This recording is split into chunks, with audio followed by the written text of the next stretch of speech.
डालने जाएंगे तभी तो एक अच्छी सरकार का निर्माण होगा। अच्छी सरकार का निर्माण होगा तो क्या होगा, हमारे देश का विकास होगा, तभी हमारे गांव में भी अच्छे अस्पताल, अच्छे विद्यालय बनेंगे ना। वो सब तो ठीक है मैडम जी, पर इन सब का चुनाव से क्या मतलब? अरे बताया तो सही तुझे, जब तू वोट डालने जाएगी और लोगों को भी वोट डालने के लिए जागरूक करेगी तभी हमारे देश का विकास होगा, ठीक है। पर बहन जी, हमारे परिवार में तो आज तक कोई भी महिला वोट डालने नहीं गई। अरे बाप रे, क्या उल्टी सीधी पट्टी पढ़ा रहे हो? हमारे परिवार का रिवाज है कि घर की बहुएं वोट देने नहीं जाती, सिर्फ हमारे मर्द ही जाते हैं वोट देने।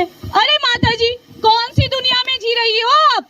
आजकल कौन सी महिलाएं ऐसी है जो अपने देश का नाम रोशन नहीं कर रही है? बसंती पाल जिसने एवरेस्ट चढ़ा, कल्पना चावला जो चांद पर चली गई, और ये देख लो अल्मोड़ा की एकता बिष्ट को जो क्रिकेट में हमारे देश का और हमारे उत्तराखंड का नाम रोशन कर रही है।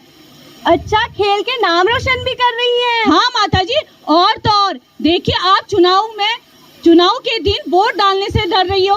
आजकल तो महिलाएं भी चुनाव लड़ भी रही है और जीत भी रही है। अच्छा, लड़ भी रही है, जीत भी रही है। हाँ माता जी, अब आप भी जागरूक हो जाइए। अच्छा, मैं समझ गई। हम दोनों, मैं और मेरी बहू भी वोट देने जरूर जाएंगे। बिल्कुल माता जी, और महिलाओं को भी जागरूक करिए। महिलाएं इस बार ज्यादा से ज्यादा बढ़कर चुनाव में भाग ले और वोट डालने जरूर जाए। हाँ हाँ, जरूर जाएंगे। अच्छा, हाँ, जरूर जाएंगे। तो अब मैं चलती हूँ। नमस्कार। नमस्कार।